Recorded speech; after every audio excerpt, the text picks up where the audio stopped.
기도합니다. 아멘. 네. 행복하시나요? 예. 그래요. 연말에 여러분들 좀 행복하고 즐거운 일들이 많이 있었으면 좋겠습니다. 1년을 이렇게 시간을 지내오면서 여러분 삶을 좀 돌아보는 시간들을 가질 거라는 생각이 들어요. 물론 삶 자체가 분주하여서 그러지 못한 경우도 있겠지만 좀 그러한 분주함을 이기고 주 앞에 여러분 삶을 좀 돌아볼 수 있는 시간이 됐으면 좋겠습니다. 우리가 신앙에서 좀 많이 착각하는 것들이 있어요. 착각하는 것들이 있는데 그 중에 한 가지가 뭐냐면 신앙의 선배들, 뭐 성경에 쓰여 있거나 아니면 우리의 주변에 있는 좀 유력한 자들, 신앙의 선배들은 하나님 안에서 살아갈 때 파죽지세의 자세로 자신의 인생을 걸어갔다는 생각을 합니다. 쭉 걸어가는 거죠. 흔들림 없이, 빈틈없이 하나님 안에서 정말 아름다운 멋진 삶을 살았을 거라고 생각합니다. 우린 영적 거장, 신앙의 거인들은 하나님 앞에서 어떤 고민이 없었을 것 같아요. 거침없이 그의 인생을 살아가면서 정말 이런 거 지금 그들이 하고 있는 것들, 또 우리가 바라본 것들을 이루었다. 그들은 정말 대단하다라고 생각하는 경향이 있어요. 결론적으로는 그런 부분도 있겠죠. 없다고는 말을 하지 없겠죠. 그렇게 할 수도 있겠죠. 하지만 사실은 그들은 우리와 성정이 같은 자들로서 한계와 흔들림을 끊임없이 경험하면서 살았습니다. 사실은.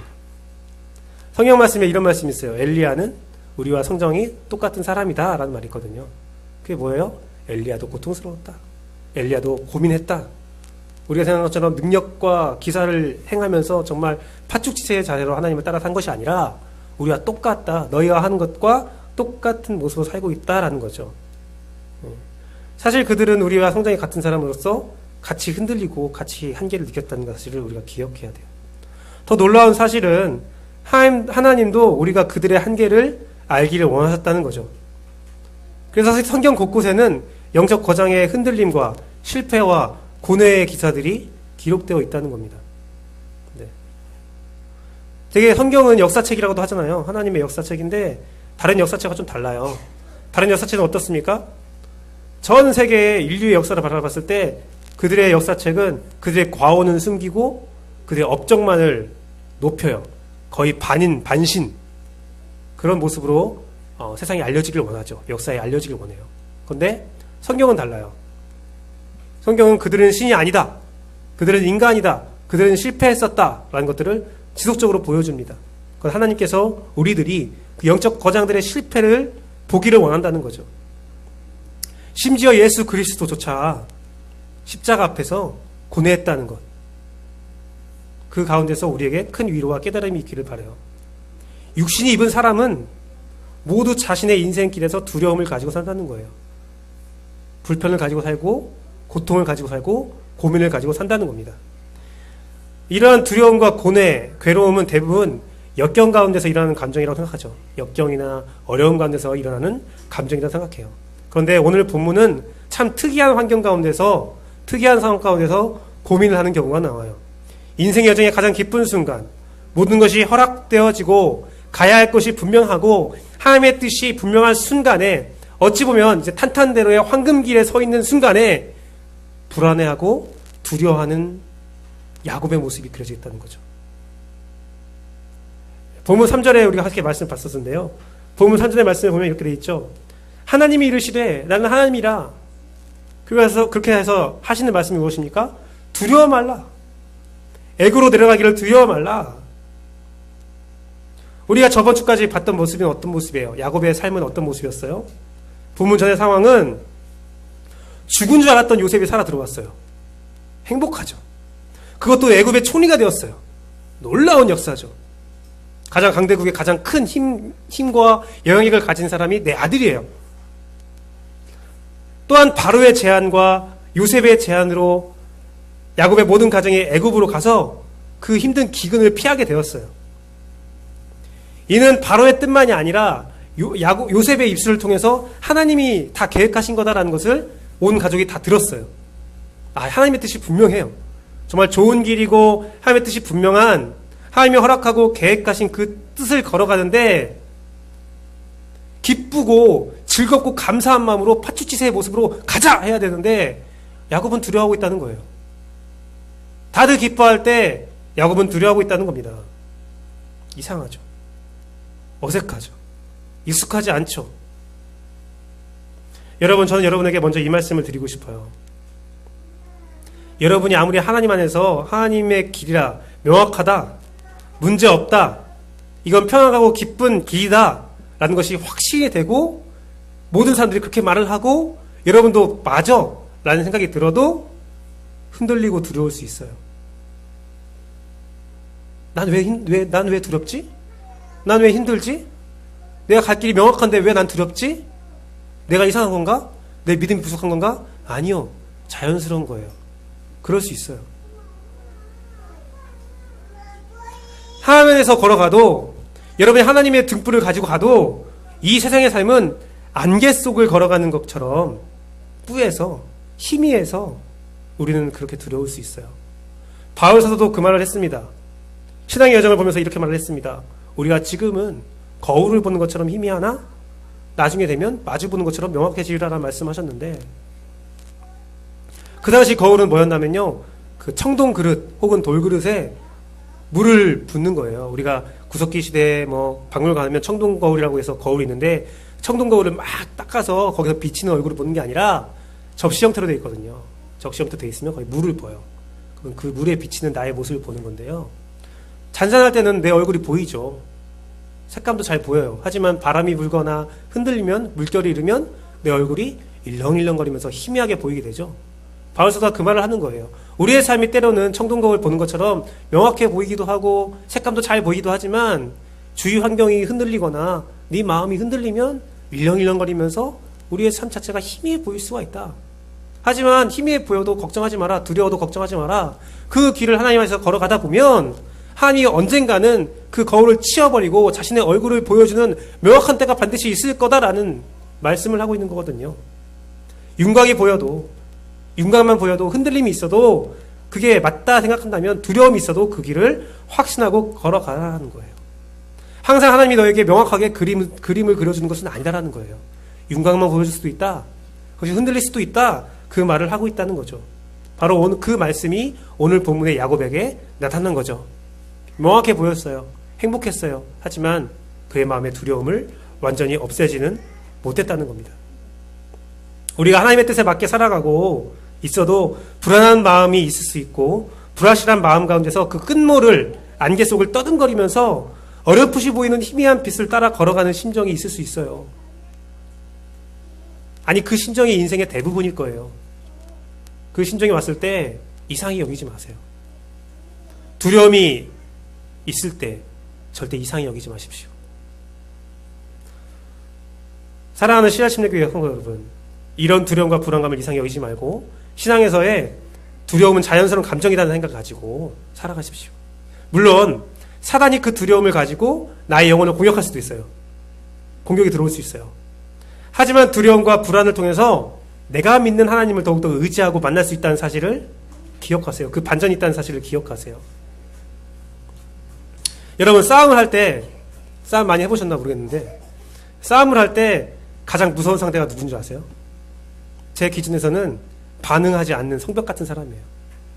내가 막 도발을 해요. 놀려요. 내가 얘랑 싸워야겠다 생각해서 어떤 막 싸움을 걸어요. 근데 걔는 무덤덤한 거야, 항상. 싸움을 해요. 주먹질을 하고 막 이렇게 하는데, 합을 겨루는데, 그 가운데서 그 친구는 항상 냉정한 거야. 어떤 공격에도 평정심을 잃지 않는 사람이 가장 무서운 사람이거든요. 이와 같이 전쟁에서요, 가장 무서운 전쟁을 뭐라고 하는 줄 아세요? 손자병법에 보면 손자는 공선장이라고 했어요. 공선장. 공격하는 사람이 공선전을 하기 위해서는 수비하는 쪽에 약 3배의 병력이 필요하대요. 최소한 3배의 병력이 있어야 그 성을 함락할 수 있다는 거죠. 그리고 병력이 있어도 공격이 성공한다는 보장이 없대요. 더 놀라운 것은 손자병법서에서 이 공선을 하려면 최소 3개월에서 6개월의 준비기간이 필요하고, 그걸 다 준비해도 싸움을 하는 게 아니에요. 준비한 걸 가지고 가서 공선 그 성 앞에 펼치고 준비하는데, 공선을 하기 위한 준비를 하는데 또 3개월에서 6개월이 필요하대요. 근 8개월에서 1년의 시간이 공선 딱 전쟁하기 위해서 필요한 기간인 거예요. 준비 기간인 거예요. 그만큼 위험한 거죠. 또한 역사적으로도 몇십 배의 적을 공성을 통해서 막아내는, 그래서 전투의 형방이 완전히 바뀌게 되는 공성전 사례가 많아요. 우리가 역사 시간에 고구려의 뭐 안시성 싸움, 무수성 싸움 배우잖아요. 그 공성전을 통해서 그 큰 나라가 아예 멸망을 해버리는 그런 경우도 우리가 보잖아요. 공성전. 지난주에 제가 세상과 싸우라는 메시지를 마지막에 했었어요. 우리가 싸워야 된다. 싸워서 하나님이 주신 무기를 가지고 싸워서 이겨야 된다. 라는 말을 했는데, 그때 소위 영적 전쟁이라는 그런 이야기가 된 거죠. 그 설교가 된 걸 가지고 많은 분들이 어떻게 싸우냐, 싸우는 게 뭐냐, 혼란을 좀 가지고 있었던 그 삶의 나눔이 있었던 모습들을 보면서 자꾸 묵상을 했어요. 묵상하면서 내가 생각하는 영적 싸움에 대해서 개념이 온전히 전달되지 못했다는 그런 생각을 하게 됐어요. 온전하게 내 마음속에 있는, 내 머릿속에 있는 영적 싸움이 무엇인지를 전달하지 못했구나라는 생각을 했는데, 오늘 본문을 통해서 순서를 타서 가다 보니까 오늘 다행히 그런 말씀을 할 수가 있어서 참 감사드리는데요. 제가 말하는 영적 싸움은 공성전이에요. 공성전. 우리가 초원에서 우리의 병력을 가지고 또한 사단의 병력을 가지고 맞서 싸우는 거 아니라 우리는 성에 있는 거예요. 성에서 편하게 살고 있는 거예요. 그런데 사단이 우리에게 공격을 가하기 시작하는 거죠. 우리가 하는 싸움은 공성전이에요. 공성전. 세상을 공격해서 넘어뜨리는 싸움이 아니라 나의 자신을 지켜나가는 공성전이 우리의 영적 싸움이라는 겁니다. 나를 지키는 거죠. 영적 싸움은 두렵죠. 전쟁이기 때문에 두려워요. 하지만 공성전을 하는 우리는 지켜주는 성이 있기 때문에 우리의 적은 힘으로도 상대방의 막강한 힘을 물리칠 수 있는 거예요. 승리할 수 있는 거예요. 이미 승리가 보장된 싸움이에요. 단 우리가 문을 열어주지 않고 빈틈없이 성을 지킬 때 가능한 승리죠. 당연히 우리를 보호하고 우리를 지키고 우리가 거하는 성은 예수 그리스도죠. 성경 말씀에 예수 그리스도는 우리의 방패가 되시고 바위가 되시고 성이 된다는 말씀이 바로 전쟁과 연관된 말씀들인데요. 방패와 성은 우리가 이해할 수 있잖아요. 아, 우리가 방패가 되는구나. 우리가 수비하는 입장이구나. 그런 생각을 가질 수 있습니다. 바위는 어떤 의미냐면요. 저번에 말씀드렸었는데 블레셋과 이스라엘이 전쟁을 하던 시기에 블레셋은 팔레스타인이라고 하거든요. 블레셋은 해양 민족이라는 뜻이에요. 해양 민족. 왜 해양 민족의 뜻이냐면 블레셋 사람들은 가나안 사람이 아니에요. 우리가 생각할 때 가나안의 거주민으로 생각하는데 가나안 거주민들은 성경에 분명히 기록되어 있습니다. 가나안 사람이라고 기록되어 있고요.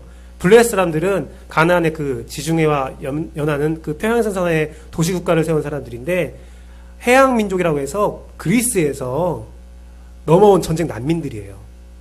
그리스 도시국가에서 전쟁을 통해서 진 사람들이 넘어온 거예요. 배를 타고 이쪽으로 넘어온 거죠. 그래서 해양 민족이라고 하는데 그들은 그리스와 똑같은 문화를 갖고 있었습니다. 그래서 전쟁 문화도 전차, 말, 기마전 그런 전쟁을 했어요. 그래서 평화에서 싸우면 그들의 선진 문화에 그리스가 우리가 굉장히 도시국가에서 굉장히 평화로운 국가로 생각하는데 그게 아니에요. 도시국가이기 때문에 전쟁이 끊임없었어요. 전쟁 기술이 굉장히 발달된 나라거든요. 그런 전쟁 기술을 가지고 이스라엘을 공격하는 거예요. 가나안 사람들을 공격하는 거예요. 도저히 막 우리가 감당할 수 없는 그런 전투력이 가진 거죠. 그래서 어떻게 하냐면 이스라엘 민족이 처음에 그 패양 민족에게 밀려났어요. 밀려나서 어떻게 가요? 산악지역으로 다 도망을 갔어요. 왜 산악지역으로 도망갔냐면 산악지역으로 도망가면 더 이상 팔레스타인, 블레셋의 전차와 말들이 힘을 못 쓰는 거예요. 바위 산에 도망간 애들을 자기들이 가진 무기로 공격하려면 너무나 많은 피해가 있기 때문에 암묵적인 평화가 이루어지는 거죠. 그때 이스라엘 민족들, 다윗이 고백하는 겁니다. 여호와는 나의 바위다. 그들이 아무리 강력한 무기로 우리를 공격해도 내가 바위에 숨으면 우리를 공격할 수 없다. 그들의 무기는 다 무용지물이 된다라는 말이죠. 즉 여호와가 우리의 바위다라는 말씀은 전쟁에서 우리를 보호하는 성과 같다, 방패와 같다라는 똑같은 말이라는 거죠. 이와 같이 예수 그리스도의 바위, 예수 그리스도의 방패, 예수 그리스도의 성을 지키고 있으면 그 안에 우리는 평안하고 적은 절대로 우리를 공격하거나 우리를 넘거나 이길 수 없다는 거죠. 그런데 공성전에는 재밌는 게 하나 있습니다. 뭐냐면 공격하는 자가 수비하는 자를 넘어뜨리기 위해서 여러 가지 계책을 하는 것 중에서 가장 상책은 뭐냐면 성을 그냥 포위하는 거예요. 성을 포위하고 그 보급을 끊어요. 정보를 다 끊어요. 그리고 거짓 정보를 실려주죠. 어떤 거짓 정보를 주냐면 공선전 하는 사람은, 수성을 하는 사람들은 외부의 소식을 모르기 때문에 막 거짓 소식을 보내는 거예요. 야, 전쟁은 끝났다. 이미 너희 왕은 죽었다. 너만 남았다. 이제 거대한 곳곳에서 싸우고 있는 그 병력들이 다 이곳으로 올 것이다. 너희가 살 방법은 이 성문을 열고 투항하는 것밖에 없다. 하는 거죠. 아니면 다른 거짓 정보. 우리가 도망갈 것이다. 우리가 얼마 후에 병력을 회피할 건데, 병력을 회피해서 어떤 지역에 우리가 후퇴하고 있기 때문에 너희가 나와서 우리를 때리면, 공격하면 큰 전쟁에 이득을 볼 것이다. 뭐 그런 거짓 정보들을 막 주는 거예요. 그러면서 문을 열게 하거나 아니면 전쟁을 성이 아닌 다른 곳으로 전장을 옮기고자 하는 그런 일들을 행하는 거죠. 보급을 끊고 굶어 죽이거나 아니면 거짓 정보를 주거나. 그러니까요. 여러분 영적 싸움에도 그런 것들이 생기는 거예요. 우리가 예수 그리스도의 성 안에서 평안히 지키고 있는데 사단이 우리를 공격하는 방법이 무엇입니까? 보급을 끊어요. 기도를 못하게 해요. 말씀을 보지 못하게 해요. 그리고 거짓 정보를 주는 거죠. 거짓 정보를 줘요. 야, 그렇게 살면 세상에서 살 수 없어. 혹은 반대로 이런 정보를 주는 거예요. 야, 세상을 공격해. 네가 가진 신앙을 가지고 세상을 공격해. 세상을 짓밟아. 여러 가지 생각들이 들면서 불안도 생기고 괴로움도 생기기 시작할 겁니다. 그러니까 사단이 그러한 일들을 펼치면서 여러분에게 불안감을 주고 여러분에게 어려움을 주고 고민을 준다면 이상히 여기지 마세요. 자연스러운 신앙의 여정 가운데 있구나 생각하고 빨리 대응책을 가지고 그 공선전을 준비하면 돼요. 수상하면 돼요. 우리의 전쟁은, 영적 전쟁은 버티면 이기는 전쟁이에요. 왜? 이미 승리했거든요. 그래서 우리의 적들이 우리의 보급을 끊고 우리를 현혹하고 우리를 유혹해서 성문을 열게 하거나 예수 그리스도의 성을 나와서 싸우자라고 도발할 때, 즉 두려움과 불안을 우리에게 줄 때 우리의 보급과 정확한 정보가 되시는 예수 그리스도의 복음 안에서 성령의 충만한 인도와 보급을 받기 위해서 여러분이 기도와 말씀 묵상을 쉬지 말고 해야 된다는 거예요. 우리의 정확한 보급을 되시는 이 말씀, 또한 그 말씀이 우리의 삶에 녹아나는 기도, 쉬지 않아야 된다는 거죠. 두려움과 불안을 통해서 자신의 정확한 상태를, 존재를 기억하고 알고 더욱더 성에 의지하는, 구원되시는 그 성벽에 더욱더 의지하는, 더욱더 믿는, 그래서 여러분의 믿음, 그 성벽을 더욱더 강하게 만드는 작업을 해야 돼요. 나의 약점을 또 보강해야 됩니다. 내 약점을 가지고 파고들기 때문에 내 약점을 보강해야 돼요. 그런데 그러한 공선전을 하는 모습들은 어떤 모습과 같습니까? 처음에 제가 말씀드렸던 안개 속을 살아가는 것과 안개 속을 헤매는 것과 흡사합니다. 사단은 우리의 시야를 가리게 하고 우리를 헤매게 만든다는 거죠. 우리의 삶이 안개와 같이 짙어진다는 거죠. 근데 안개 속에서 두려움과 불안을 이기는 방법은 어떤 방법이 있습니까? 손전등이 있겠죠. 안개 속에 비치는 손전등이 필요해요. 아니면 지팡이가 필요하겠죠. 지팡이를 통해서 내 앞에 무엇이 있는지를 알아야겠죠. 혹은 그 길을 잘 보고 잘 아는 사람이 내 손을 붙잡아줘서 나를 이끈다면 우리가 안개 속을 또 벗어날 수도 있겠지요. 그래서 그 말씀이 있는 거예요. 주의 말씀은 내 발의 등이요 내 길의 빛이다. 주께서 나와 함께 하심이라. 주의 지팡이와 막대기라를 안위하신다. 여호와여 나의 주의 도를 내게 가르치시고 내 원수를 생각하셔서 평탄한 길로 나를 인도하소서. 시편을 통하여 고백되는 말씀인데요. 내 발등의 빛이다. 주는 나의 지팡이다. 주는 나의 인도자다. 그 모든 것들이 바로 우리가 안개 속을 걸어갈 때, 아, 주님이 있으신다면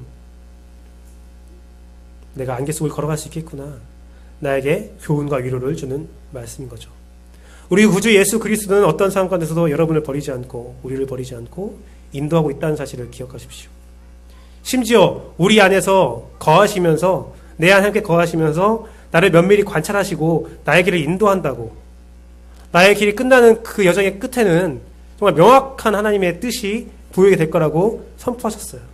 성령을 통하여 나를 인도하신다고 하나님께서 약속하셨어요. 이 말씀을 믿으며 불안과 어려움과 흔들림이 있어도 여러분의 굳건한 성을 공격하는 사단 무리에 여러 가지 방해가 있어도 절대로 하나님만 바라보며 흔들리지 않기를, 흔들림을 통하여 더욱더 하나님을 바라보는 여러분 되기를 소망합니다. 이러한 영적 싸움, 공성전을 해보겠다라고 생각한다면 오늘 본문의 교훈을 들여다보면서 우리가 무엇을 해야 될지를 알기 원해요. 제가 결론적으로 두 번째로 말씀드릴 것은 예배를 통한 평안을 얻으라는 말씀입니다. 야곱은 두려웠어요. 그 두려움이 세상 사람들에게 또는 같이 믿는 사람에게도 인정되지 않고 이해되지 않는다 할지라도 야곱이 두려웠던 건 사실입니다. 그 마음, 두려움 왜 느꼈을까요? 야곱이 왜 두려웠을까요? 그 이유는 그의 야곱의 성경되는 아브라함과 이삭의 삶 때문에 그래요. 우리는 구약을 통해서 그들의 삶을 보면서 그들이 이렇게 살았구나 저렇게 살았구나 그것을 보게 되잖아요. 성경을 통해서 보게 되잖아요. 그러면 야곱은 어땠을까요?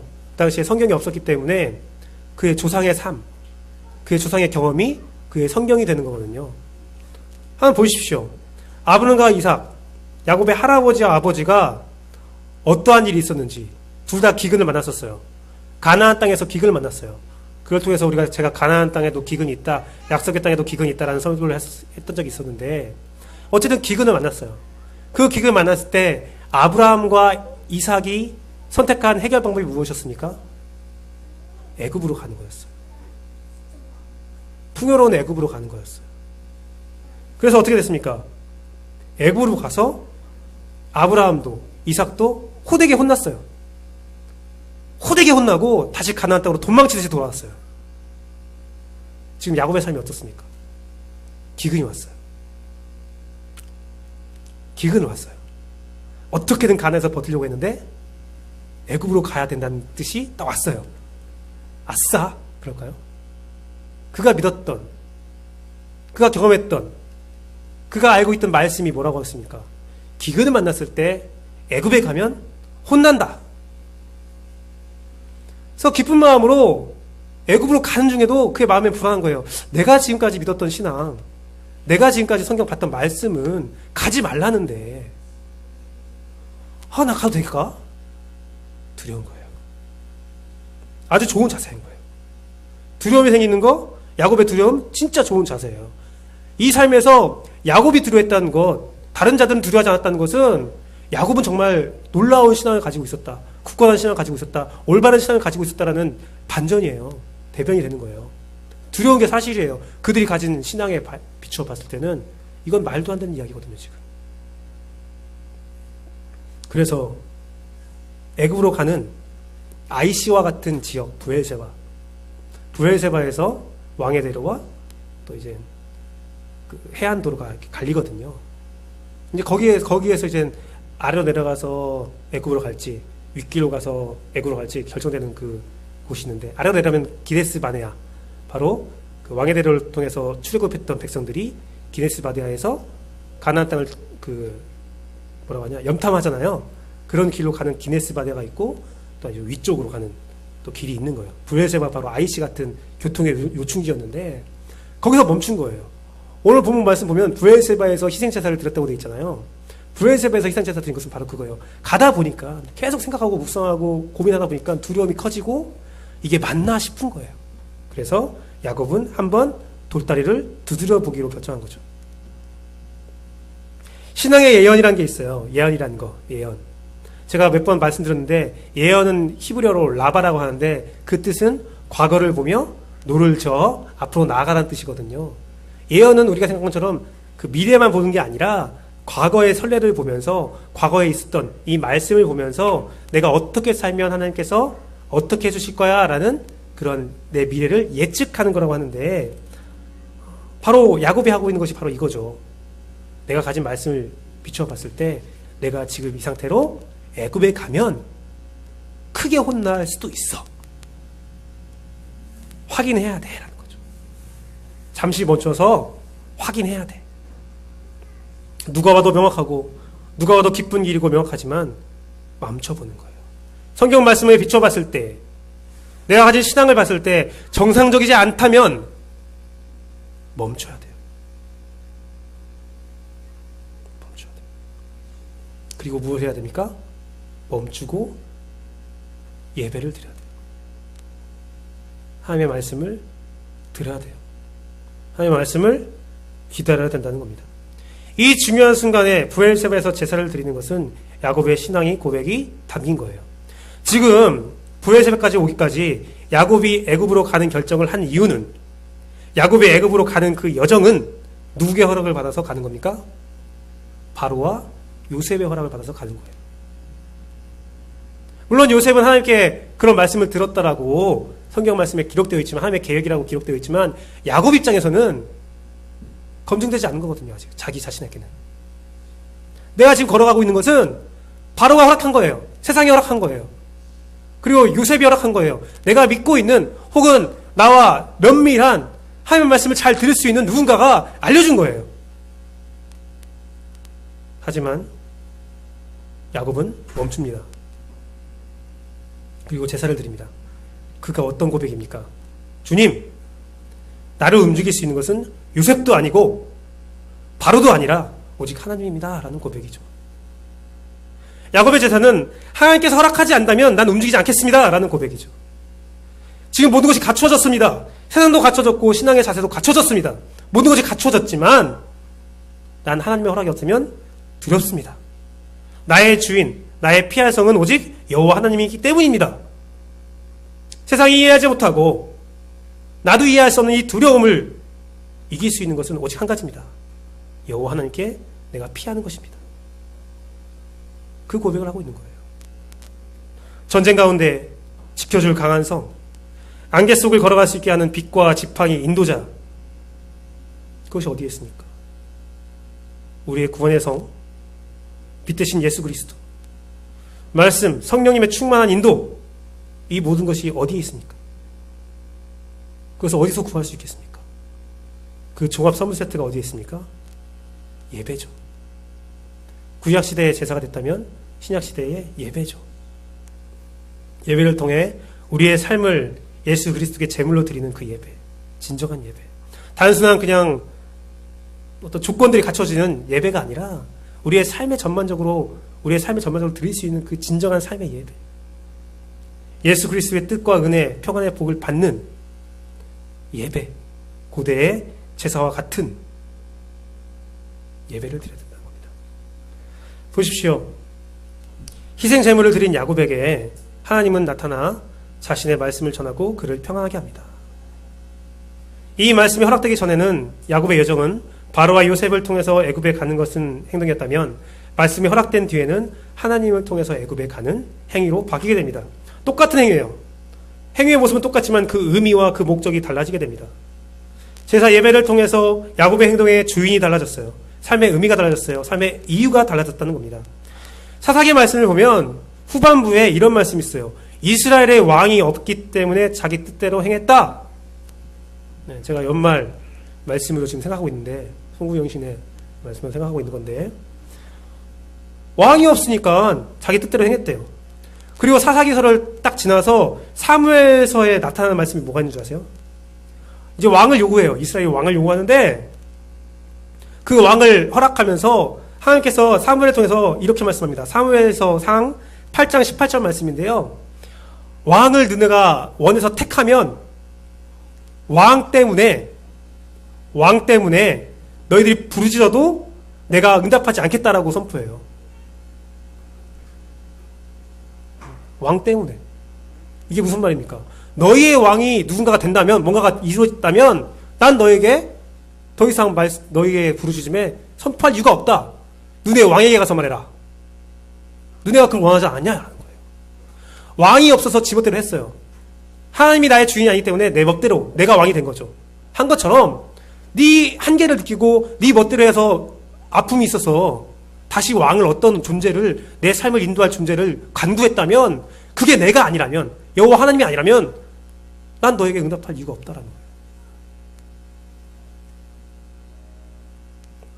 그래서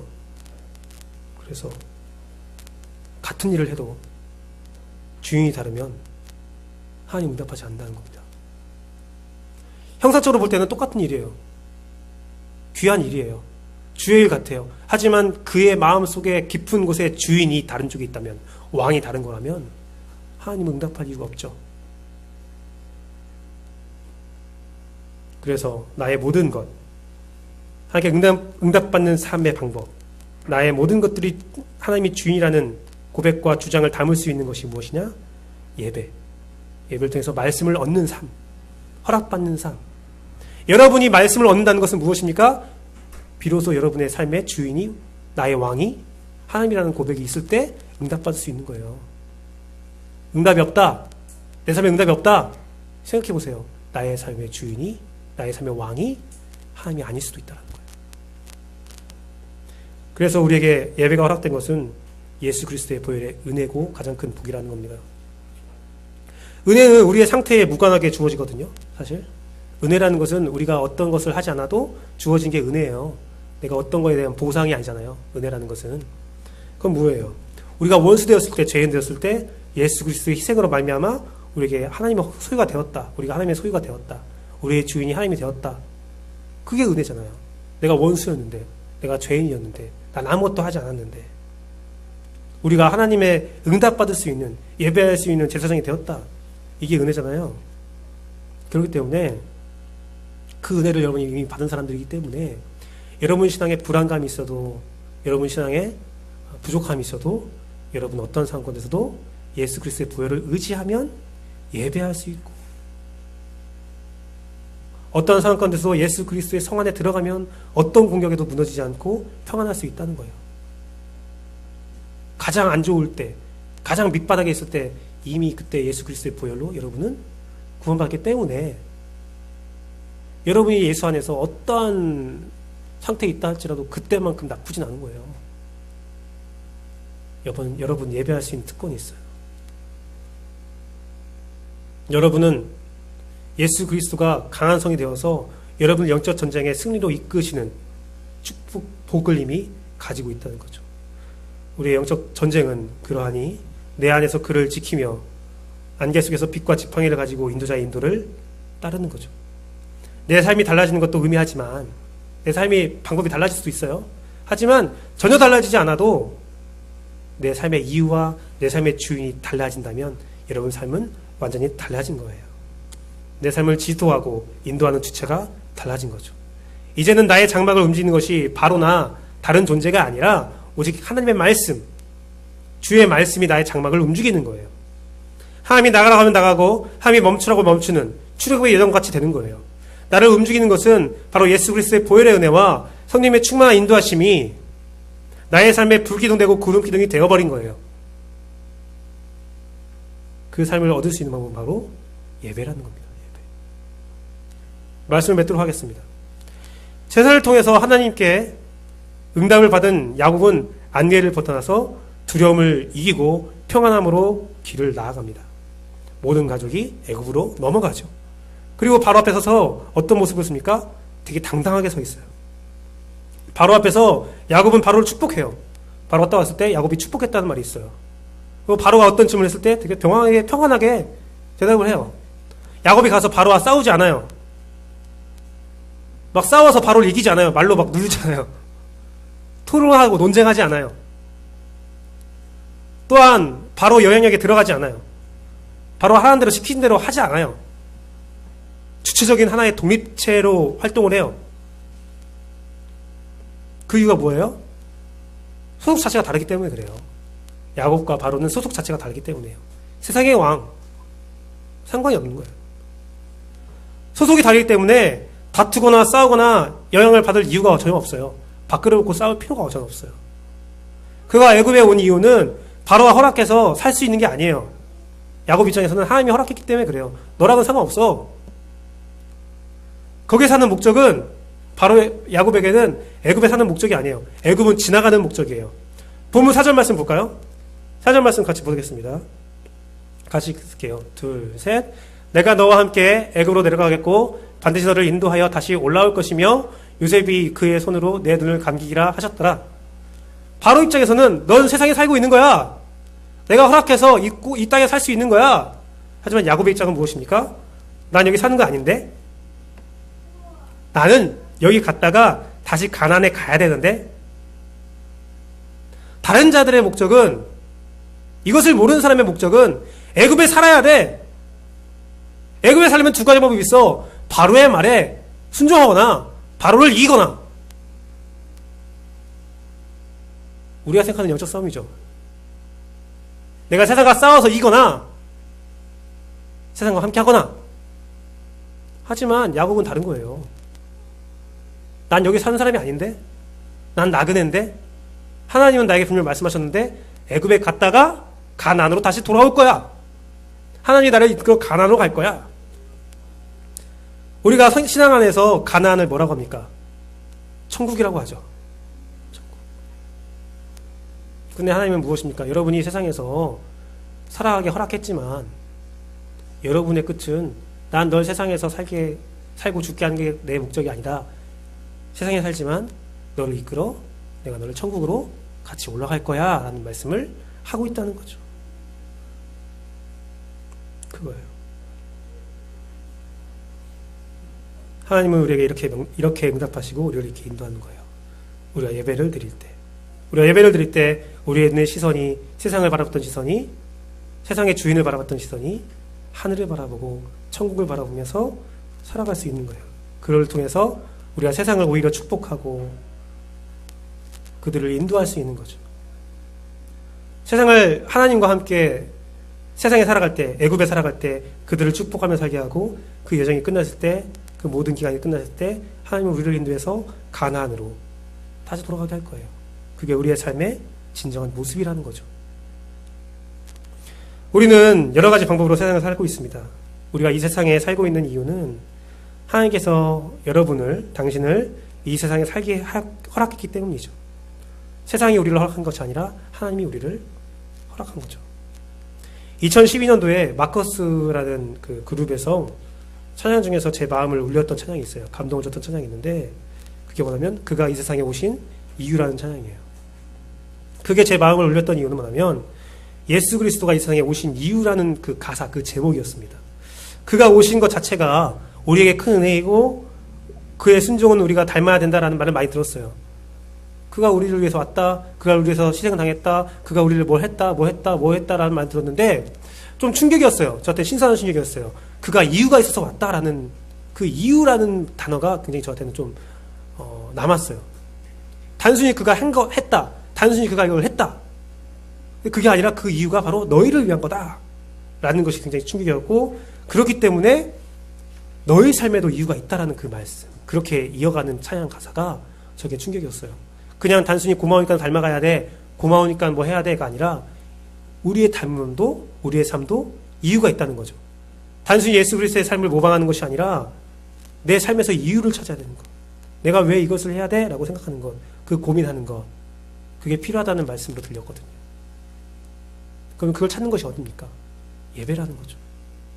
예배를 통해서 우리의 성되고 우리의 방패되고 우리의 인도자되고 우리의 빛되는 말씀, 예수 그리스도, 성령 충만을 받을 수 있지만 또 하나 이유도 찾을 수 있다는 거예요. 예배를 통해 주인 선포가 필요합니다. 우리가 지키고 거주해야 할 성이 무엇인지 나 자신과 세상에 강력하게 선포할 필요가 있어요. 그 강력한 선포 안에서 우리가 살 때 우리는 세상과 동등한 모습으로 세상을 축복하며 어디에 거하든 여러분이 하나님과 함께하는 그 복이 따라오는 삶을 살 수 있다는 겁니다. 어디를 거하든 하나님의 명령 안에서 살아가는 축복이 있다는 겁니다. 살아가는 씨알 침례교회 성도 여러분, 그래서 여러분에게 예배 반드시 회복시키십시오. 저는 주일 예배만 말씀드린 게 아니에요. 주일 예배 잘 준비하자, 일찍 와서 전심을 다해드리자, 그런 게 아니에요. 지난주에 제가 전주대학교에서 근무하는 한 분의 그리스도인을 만났어요. 제가 학생 때 간사였던 분인데 1년 만에 간사 그만두셨던, 뜻이 있어서 그만뒀던 분인데 전주대에서 열심히 교직원으로 활동하시는 분인데요. 우연찮게 만나게 됐어요. 이런 얘기까지 해도 됩니다. 이마트에서 잠깐 만났다가 오랜만에 만났어요. 이마트에서 만났다가 이마트에서 사람 되게 많이 만나거든요. 이상하게 만나고 얘기하다가 한번 보자. 내가 전주대 나가고 있잖아요. 그래서 만나게 돼서 약속해서 만났어요. 만나까지 갔어요. 여러 가지 얘기를 하는데 그분이 그 말을 하더라고요. 나는 내가 전주대학교에서 가장 좋은 나를 평안케 하는 모임이 있는데 그게 뭐냐면 기도 모임이다라고 말씀하시더라고요. 그 모임이 나에게 위로가 되고 나에게 막 참 의미를 준다라고 이유를 준다라고 말씀하시더라고요. 전 놀랐어요. 전 이렇게 말했어요. 아니 전주대학교는 기독교 학교 아닙니까? 그러면 교직원들이 다 그런 모임들 아니에요? 그런 모임들 원래 있지 않아요? 그러니까 예배도 있고 다 있대요. 그런데 그 안에서 살아가는 교직원의 삶을 면면히 찾아보면 그리스도인이 맞나? 싶을 정도로 세상적인 방법으로 살아가는, 세상과 다를 바 없이 살아가는 사람들이 있대요. 대부분이 그렇게 산대요. 근데 그 가운데서 그래도 똑같은 모습 살아도 우리 함께 기도하자 하는 몇 분이 모여서 기도하고 위로하고 삶의 나눔을 나누면서 너는 교직원인데 왜 그렇게 살아? 그런 말을 다 듣는 사람들이에요. 그렇게 모인 사람들은. 그래도 그 안에서 우리가 하나님의 말씀의 가치관이 무엇인지를 좀 전주대학교에서 영향을 완전히 미치지 못해도 우리 안에 살아가자라는 그런 작은 모임이 삶의 위로가 되고 있다고 하더라고요. 제가 말하는 예배는 바로 이거예요. 이것이 하나님께 응답받는 진정한 예배예요. 우리가 주일에 모여서 아무리 아름답고 번창한 다 갖춰진 예배를 든다 할지라도 그 안에 내 주인이 옮겨가는, 내 주인이 하나님께로 온전히 맡겨지는, 내 삶에 어떠한 도움이 되는, 내 삶에 영향력이 있는 그 예배가 없다면 우리의 예배가 없는 거예요. 예배는 응답이 필요해요. 예배는 드리는 게 아닙니다. 제가 그때 말씀드렸잖아요. 예배는 드리는 게 아니다. 예배는 온전히 받는 거다라고 제가 말씀드렸잖아요. 받음이 없는 예배가 없다면 그 받음은 내 주인이 누구인지를 고백해야 나오는 거거든요. 여러분 삶에 이러한 예배가 퍼져나가기를 소망합니다. 여러분의 가정에도 예배가 회복되길 원해요. 여러분 직장에도 예배가 회복되길 원해요. 여러분 교회 공동체, 우리 씨앗침례교회도 참된 예배가 회복되길 원해요. 우리의 기도와 헌금과 봉사, 그 삶의 진정한 주인이 누구인지를 명확해지는 예배가 회복되기를 원해요. 여러분의 예배 회복이 여러분 삶의 두려움과 불안을 물리치고 여러분 삶의 안개에서 빛과 지팡이, 인도자가 되어주기를 원해요. 여러분 초원에서 적에 둘러싸여서 적토마를 타고 막 달리면서 일기토로 하면서 적을 막 다 베어 넘기고 막 파죽지세의 삶을 사는 것 멋있어 보이지만 저는 여러분에게 그것을 하면 원하지 않습니다. 그것은 우리의 전쟁이 아니에요. 적의 한복판에서 말을 타고 달리면서 적들을 베어 넘기는 것은 이미 예수 그리스도가 끝낸 전쟁이에요. 전쟁은 예수 그리스도의 희생으로 말미암아 십자가로 말미암아 우리의 승리로 끝났습니다. 하지만 남은 잔당이, 그 죽음을 기다리는 잔당이 예수 그리스도의 성 안에서 평안히 살고 있는 우리를 괴롭히고 있는 거예요. 그 성을 넘기지 마세요. 예배로 그 성을 지키세요. 마지막으로 반지의 제왕 2 아세요? 제가 반지의 제왕 2를 어머니가 보고 싶다고 해서 엄마랑 같이 봤어요.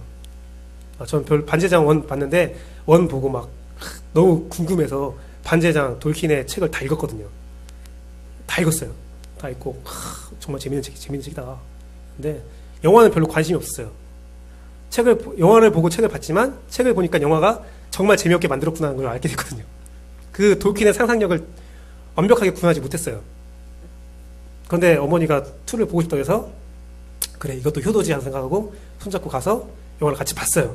근데 죄송한 말씀이지만 반지의 제왕 2의 가장 결정적인 장면은 공성전이잖아요. 막 성을 막 싸우되 네골라스가 나와서 1명, 2명, 3명 하고 김리가 나와서 1명, 2명, 3명에서 막 싸우는 그런 정말 웅장한 전투씬 있잖아요. 전 잤어요. 멋있는데 지루하더라고요. 막 똑같은 장면 계속 반복되니까 지루해서 잤어요. 자다가 깨니까 아직도 전쟁 중이야. 엄마 딱 눈치 보니까 엄마는 이게 막 오랜만에 영화를 봐서 막 이렇게 보고 빠졌더라고. 나는 그래 들키면 안 된다 하고 보다가도 또 잤어요. 자다 딱 깨니까 아직도 전쟁 중이야. 이 전쟁 언제 끝나는 거야? 지루해 죽겠어요. 그 지루한 전쟁이 끝날 때 어떻습니까? 그 공소전을 하고 있는 우리 편이 거의 막 져요. 막 밀려요. 드디어 뚫려서 막 그 오크들이 막 들어와요. 그때 갑자기 어떻게 됩니까? 동쪽에서 새벽 태양이 떠오르면서 간달프, 회색의 간달프가 백색의 간달프가 돼서 그 쫙 지팡이 딱 하면서 나오면서 뒤에 말들이 막 쫙 넘어오면서 저는 그 모습 보면서 되게 웅장하다. 잠이 확 깼어요. 쫙 넘어오면서 전쟁을 이기잖아요. 그러면 그 전쟁, 그 싸움을 좀 더 길게 봐줘야 되는데 끝나요, 바로. 재밌는 것은 그 지루한 싸움 막 하고 있는 데는 막 내가 졸면서도 봐서 막 재미없다, 언제 끝나나 하고 있는데 드디어 흰색의 간달프가 와서 쫙 넘어올 때 팍 넘어오는 모습하고 끝나요. 전쟁이 다 순식간에 종료가 되는 모습으로 그려져 있어요. 이 모습이 우리의 영적 전쟁을 잘 묘사하고 있지 않는가 생각이 들어요. 지루하죠. 이게 맞나 싶죠. 이성을 지킬 수 있나 불안하죠. 우리 예수 그리스도가 승리했다라는 그 소식을 알고 있었지만 정말 옳지 않을지 지루하죠. 싸우고 또 싸우고 또 싸워도 지루하죠. 그 싸움이 끝나지 않죠. 하지만 순식간에 예수 그리스도가 나타난다면 어떻게 될까요? 불안합니다. 두려움이 있습니다. 하지만 그 불안과 두려움을 가지고 예수 그리스도를 더욱더 만나는, 예배를 통해서 예수 하나님의 말씀을 듣는, 예배를 통해서 여러분의 삶의 이유, 그 핵을 변화시키는 그런 삶이 되기를 소망합니다. 그렇게 됐을 때 정말 주님이 찬란한 빛을 가지고 동쪽편에서 천군천사를 몰리고 올라오는 그 영광스러운 모습을 여러분이 볼 수 있고, 순식간에 우리를 지루하게 만들고 우리를 약하게 만들었던 그 적들을 순식간에 해치워버리는 놀라운 축복이 여러분 삶에, 놀라운 복이 여러분 삶에 있을 거라 저는 믿습니다. 그 복이 우리의 삶의 목적인 천국에서 반드시 이루어질 거라고 저는 확신합니다. 이 시간에 기도하고 찬양하고 기도하겠는데요. 우리 완전하신 나의 주, 지금 나의 삶은 불안하고 불안정하지만 완전하신 나의 주께서 나의 삶을 진정한 예배로 인도하실 때 나의 삶에 큰 복이 있음을 고백하는 찬양을 드리고 함께 기도하도록 하겠습니다.